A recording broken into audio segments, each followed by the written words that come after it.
যিশুই মুক্তিদাতা, পাপীর পরিত্রাতা, দুঃখের এই ভুবনে তিনি শান্তিদাতা। তাকে বরণ করে না, তার জীবন শোভে না, তব হৃদয় মাঝারে তাকে আসন দিয়ে দাও। প্রিয় শ্রোতা বন্ধু, প্রভু যীশু খ্রিস্টের নামে স্বাগত জানাই। গতকাল আমরা যাবেশের প্রার্থনার কয়েকটি প্রশ্ন শুনছিলাম। এর পটভূমি জানলে বুঝতে পারব প্রথম ও দ্বিতীয় বংশাবলী মূলত একটি বই ছিল। যখন নির্বাসিত জিহুদীরা ব্যাবিলন থেকে ফিরে আসার সময় বা পরে এই পুস্তকটি লেখা হয়েছিল। ইজরা সম্ভবত এই পুস্তকটি লিখেছিলেন। এর উদ্দেশ্য মনে হয় দক্ষিণ রাজ্যের ইতিহাস জুড়ে সেই নির্বাসিতদের জন্য যারা তাদের ঐতিহ্য ভুলে গেছে তাদের জন্য ঈশ্বরের বিধান স্মরণ করানো। পুস্তকটির প্রধান অংশ দাউদের জীবন এবং একটি ইহুদি মন্দিরের জন্য তার পরিকল্পনা নিয়ে উদ্বেগ প্রকাশ করে। তবে এটি বিভিন্ন উপজাতির কিছু বংশতালিকা এবং তথ্য দিয়ে শুরু হয়। যাবেশ যিনি ইসরায়েলের দক্ষিণে বাস করতেন, জিহুদা বংশের একজন সদস্য এবং তার সমকালীন লোকেদের জন্য এক নেতৃত্বের ভূমিকা গড়ে তুলেছিলেন। যাবেশকে এক শহরের তালিকায় নথিভুক্ত দেখতে পাওয়া যায় প্রথম বংশাবলীর 2 অধ্যায় 55 পদে। যে শহরে কিছু লেখকরা বাস করতেন খুব সম্ভবত বেথলেহেমের সামনেই ছিল, এবং যাবেশকে অন্য আরও একটি জায়গাতে দেখতে পাচ্ছি যা প্রথম বংশাবলী 4 অধ্যায় 9 থেকে 10 পদে, যেখানে বলা হয়েছে তিনি আপন ভাতৃগণের মধ্যে সম্ভ্রান্ত ছিলেন এবং যিনি জিহুদা গোত্র থেকে। যাবেশ নামের অর্থ হচ্ছে দুঃখপূর্ণ। বিচার কর্তৃক গণের অথনিয়েলকে যাবেশের সঙ্গে চিহ্নিত করা হয়েছে প্রথম বংশাবলী তার 2 অধ্যায় 55 পদে, এবং তাকে অভিহিত করা হয়েছিল কারণ তিনি ইসরায়েলের তোরাহ অধ্যয়নের পরামর্শ দিয়েছিলেন এবং উৎসাহিত করেছিলেন।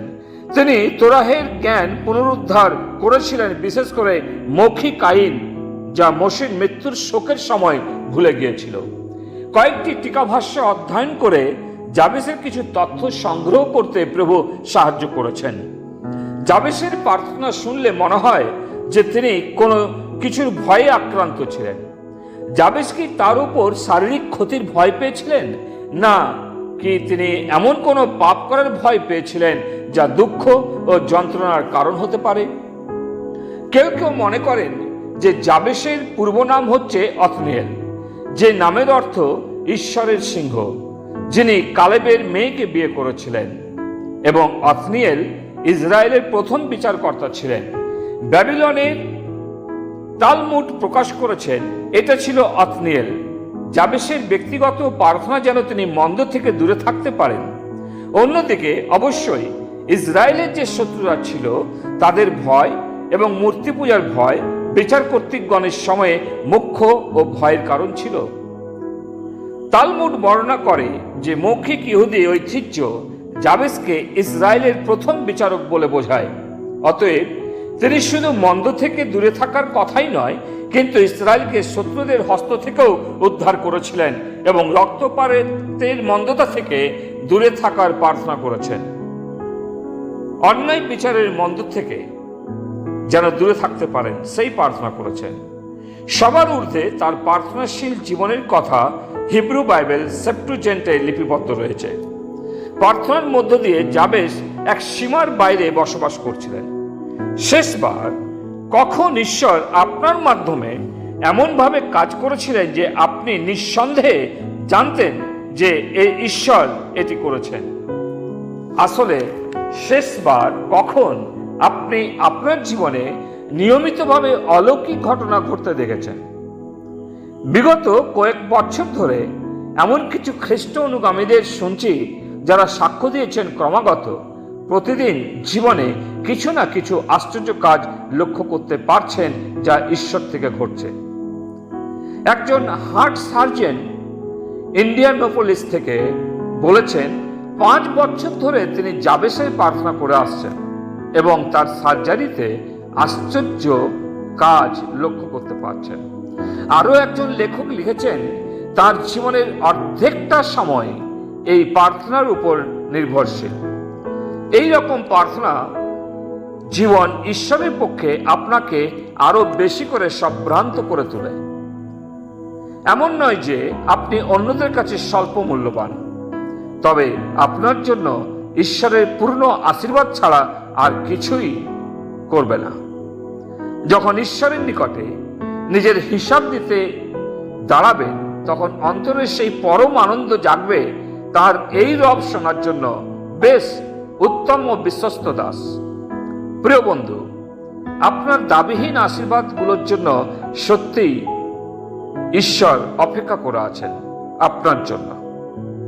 আপনি কবে সেগুলো যাচনা করবেন? এই কথা হয়তো আপনার কাছে অসম্ভব বলে মনে হচ্ছে, কিন্তু সন্দেহ করার প্রয়োজন নেই। যখন আপনি আসলে যাবেশের মতো সন্দেহহীনভাবে প্রার্থনা করবেন, তখন ঈশ্বরের চমৎকার এবং শক্তি নিজের জীবনে উপলব্ধি করবেন। ঈশ্বর আপনার জন্য এক সন্তুষ্টিকর জীবন এবং তার পরিকল্পনাগুলি নিয়ে অপেক্ষা করে আছেন। যদি তাই হয়ে থাকে, তাহলে আর দেরি না করে ঈশ্বরের কাছে নিজের দাবিগুলো যাবশের মতো যাত্রা করুন। ঈশ্বর তিনি আমাদের প্রত্যেককে আশীর্বাদ প্রদান করুন। ধন্যবাদ দিই ঈশ্বর আজ সকালে যে যাবেশের যে দাবি তোমার কাছে, তুমি তা যাচিত প্রত্যেকটি দাবিকে তুমি পূর্ণ করলে। আজ সকালে প্রভু আমাদের যে দাবি তোমার কাছে, সেগুলো বুঝে যাচনা করতে তুমি আমাদের সাহায্য করো, কারণ তুমি অপেক্ষা করে আছো কখন তোমার সন্তানেরা, তোমার দাসেরা, সেবকরা তোমার কাছে প্রার্থনা করবে। প্রার্থনা প্রভু যিশু তোমার নামে চাই, আমেন। যিশুই মুক্তিদাতা, পাপীর পরিত্রাতা, দুঃখের এই ভুবনে তিনি শান্তিদাতা।